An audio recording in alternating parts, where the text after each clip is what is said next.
మహాలక్ష్మి పథకం కింద ఈ నెల 28 నుంచే గ్యాస్ సిలిండర్ను 500 రూపాయలకు అందించేందుకు తెలంగాణ ప్రభుత్వం ఏర్పాట్లు చేస్తుంది. కాంగ్రెస్ పార్టీ ఆవిర్భావ దినోత్సవం సందర్భంగా ఎన్నికల హామీని అమలు చేయాలని భావిస్తుంది. మా ఆడబిడ్డల కష్టాలను చూసి వాళ్ళ కన్నీళ్లు తీర్చడానికి ప్రతి సిలిండర్ మీ ఇంటికి 500 రూపాయలకే పేదలకు సిలిండర్ ఇచ్చే బాధ్యత ఇవాళ కాంగ్రెస్ పార్టీ తీసుకుంది.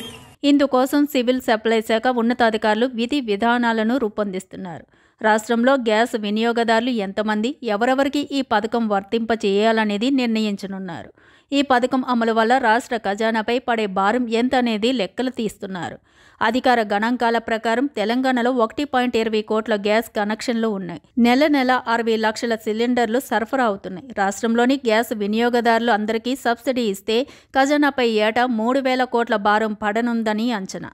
అయితే రాష్ట్రంలో మహిళల పేరుతో ఉన్న కనెక్షన్లను సుమారుగా 70 లక్షలు ఉన్నాయి. ఈ నేపథ్యంలో మహిళల పేరుతో ఉన్న కనెక్షన్లకే సబ్సిడీ ఇవ్వాలని ప్రభుత్వం నిర్ణయించే అవకాశం ఉందని తెలుస్తుంది. అయితే గ్యాస్ కనెక్షన్కు సంబంధించి నేమ్ చేంజ్ ఆప్షన్ ఉండడంతో మిగతా వినియోగదారులు పేరు మార్చుకునే సౌలభ్యం ఉంది. ఈ క్రమంలోనే గ్యాస్ సబ్సిడీకి సంబంధించి గైడ్ లైన్స్ రూపొందించేందుకు అధికారులు కసరత్తు చేస్తున్నారు.